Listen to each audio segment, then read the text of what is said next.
Our early park managers, and you see some pictures of them here, chose to protect these special places in part by developing some areas in those natural areas in partnership, actually, with the railroad and with mining companies. The railroad companies became concessionaires and provided tour guides, many of whom those companies had lobbied the United States Congress for the creation of the parks. Early success was the result of leadership and vision of strong individuals, so I have to tell you some of their names. Stephen Mather was the first director of the National Park Service, and he was first an industrialist. And after he made his fortune, he used his political influence to establish the National Park Service. And then he built a civilian ranger force, transforming it from the military personnel who had originally patrolled in Yellowstone and Yosemite.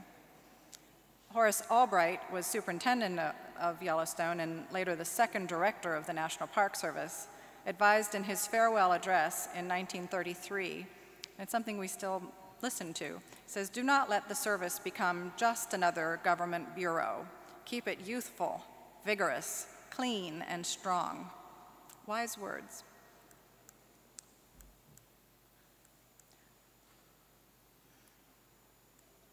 Albright also pushed for the inclusion of historic sites and Civil War battlefields within the National Park Service purview, and recollected his role in the expansion of the service as one of the most meaningful accomplishments of his career.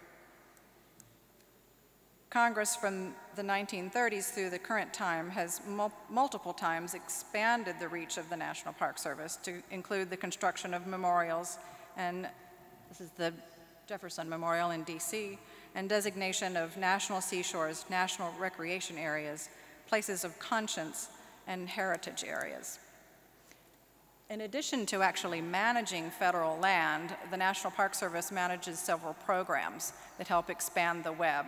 One is the National Historic Landmark Program, which is an honorary designation to even privately owned properties where there's no control by the federal government, just the honor, unless they want to use some federal money, and then there do come some controls.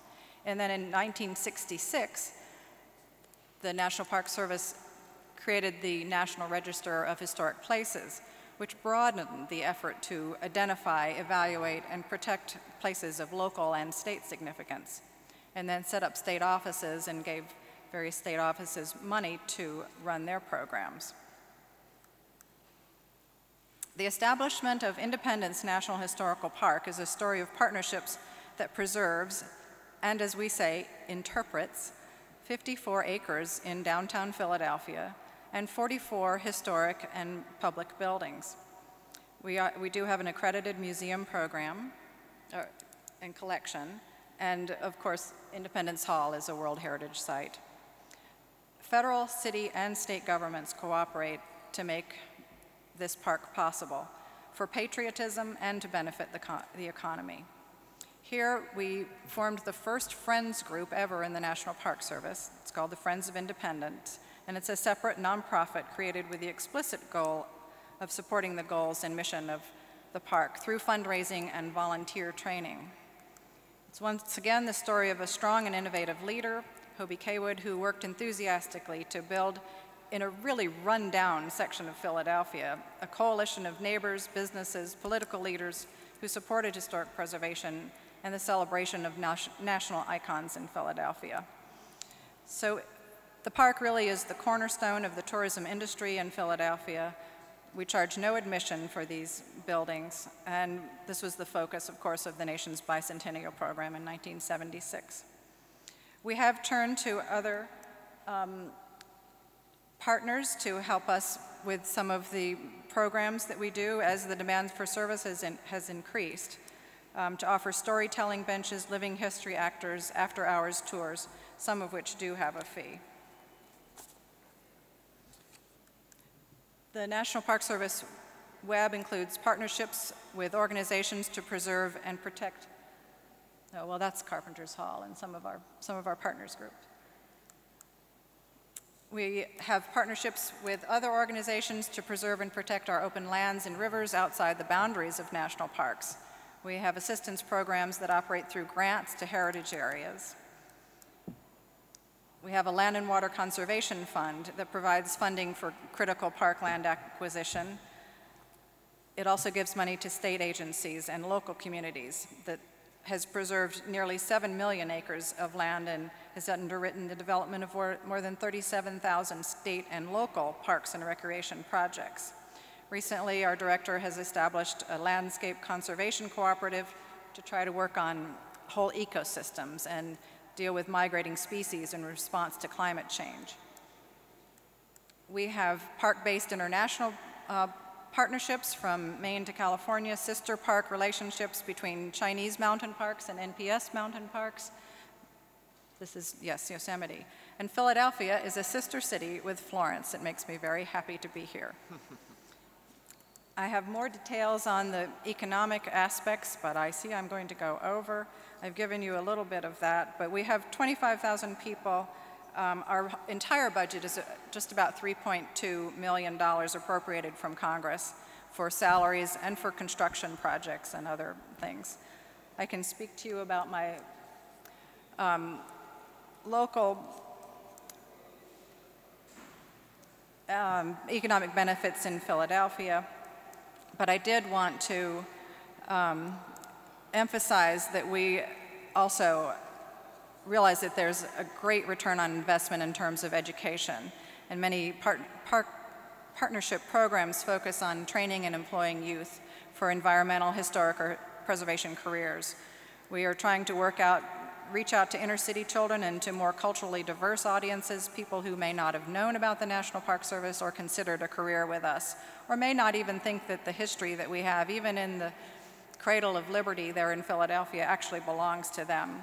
We have a new exhibit coming up on freedom and slavery and making a new nation on the site of the first president's house. We have a first balloon program. We have citizen swearing in programs. Civic pride is a very big deal in Philadelphia. Technology has changed. As other speakers have said, we're trying to keep up with that. We also have a trading card program at Independence based on the baseball cards that youngsters can collect if they answer Rangers' questions. So where is the next slide? Ooh, there it is. We want to concentrate on visitor services. We know with everyone flocking to the parks that it can be fairly off-putting if we don't have excellence in visitor services. Clear signage, cues that minimize frustration and provide access for all. So it's up to me as superintendent to provide for that excellence and to protect those resources in perpetuity. I know that some of the best ideas come from our frontline staff, and it's management's responsibility to foster good ideas from the staff, to appreciate them as well as to hold them accountable. So through strong leadership, sound partnerships, support of excellent staff, and an ear for innovative ideas, the National Park Service will continue to meet and evolve its mission. We're very happy to be here to learn from you and to sustain our communities, to be sustainable ourselves as a whole world. Thank you. Okay.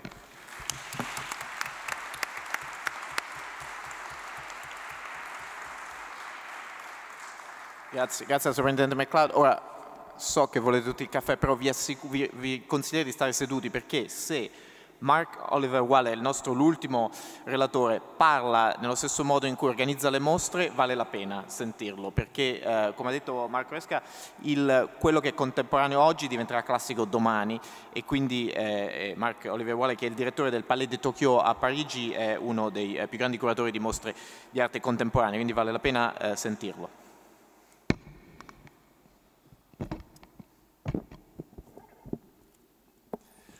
Merci. Si ça ne vous fait rien, je m'exprime en français. Comme ça va changer de l'italien et de l'anglais. Ça vous rappelle peut-être des souvenirs d'école. Tout d'abord, on va parler avec le Palais de Tokyo d'art contemporain. Je veux dire, pourquoi dans un tel cadre l'art contemporain? En plus, le Palais de Tokyo est un centre d'art, n'est pas un musée, n'a pas de collection. Et en plus, on réfléchit peut-être moins en termes de beauté, en termes de patrimoine, mais bien plus en termes d'expérience personnelle, de remise en question de nos a priori, de doutes, etc. On ne s'occupe peut-être moins de culture, à proprement parler, mais on parle plus de création, voire même d'hygiène de l'esprit. Je vais en dire quelques mots plus tard.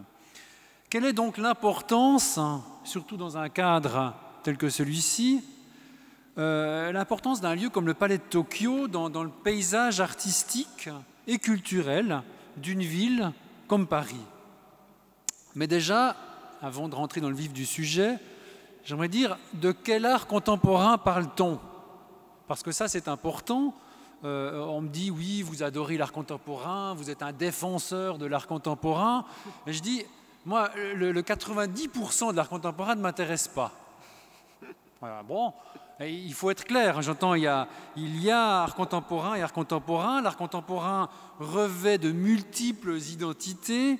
L'art contemporain ne rime pas toujours avec qualité et pertinence, et surtout pas l'art contemporain qu'on voit dans les ronds-points. Alors ça, je suis entièrement d'accord, mais il se trouve quand même que ce 10% qui subsiste nécessite des grands efforts et suscite des expériences extraordinaires. Une autre chose qu'il faut dire, c'est que le grand public identifie souvent l'art contemporain avec ce qu'il voit dans les journaux. Et qu'est-ce qu'on voit dans les journaux? On voit l'art qui se vend très cher, l'art dans les auction houses, l'art des biennales, l'art des foires de l'art, c'est-à-dire un art orienté événement. Et ça, il faut faire très attention aussi, parce que l'art contemporain, pourquoi l'art contemporain est d'ailleurs devenu si populaire ces derniers temps? C'est bien parce qu'on y a vu une faculté d'y organiser des événements. Tout d'un coup, on a vu la puissance médiatique de l'événement en art contemporain. Alors ça, c'est génial, on peut l'utiliser. Mais les artistes ne travaillent pas dans ce sens-là. Les artistes travaillent dans un atelier, travaillent à faire des expositions, et ont quelque chose d'autre à dire que de simplement créer des événements. Le Palais de Tokyo est plutôt orienté événement, c'est-à-dire plutôt orienté, exposition. Et ça, c'est une chose très importante. On y organise plus de 35 expositions par année, et à chaque fois, on y produit une œuvre qui va ensuite être injectée dans le monde de l'art, dans le monde des galeries, des musées, évidemment des foires et des biennales. Évidemment, donc le Palais de Tokyo se trouve, je dirais, avant de rendre compte, je dirais, d'ensuite dans le système du monde de l'art événement. Il n'a pas de collection, mais il est pourvoyeur de collection. C'est-à-dire qu'il va ensuite produire des œuvres qui vont appartenir à des collections. Et quand on connaît l'importance d'une collection dans le paysage économique, politique et culturel, on se rend compte de l'importance d'un lieu laboratoire, un lieu d'expérience et de production d'un certain type d'art dans le domaine de connaissances que peut être le Palais de Tokyo. Alors ça, c'est une chose. Vous avez vu des images là qui défilent. On voit que le Palais de Tokyo est installé dans un bâtiment. Alors, il n'y a pas besoin de faire un grand bâtiment tout moderne par un architecte très connu et tout. Juste ouvrir une parenthèse, vous avez quand même remarqué, on le remarque spécifiquement en plus de manière assez spectaculaire à Rome, quand on demande à des architectes de construire des musées, inévitablement, c'est toujours l'architecte qui gagne. Vous avez vu, c'est extraordinaire. À chaque fois qu'on fait un musée dans le monde, on demande aux plus grands architectes, il y a quelques exceptions évidemment comme la Tate, etc. Mais chaque fois qu'on construit un musée, on le sait, et pourtant à chaque fois on tombe dans le piège. L'architecte gagne à chaque fois. C'est-à-dire qu'en tant que curateur, directeur de musée, vous ne pouvez plus utiliser le musée. C'est impossible. Tout est en rondeur, les murs ne sont pas droits, on ne peut rien faire.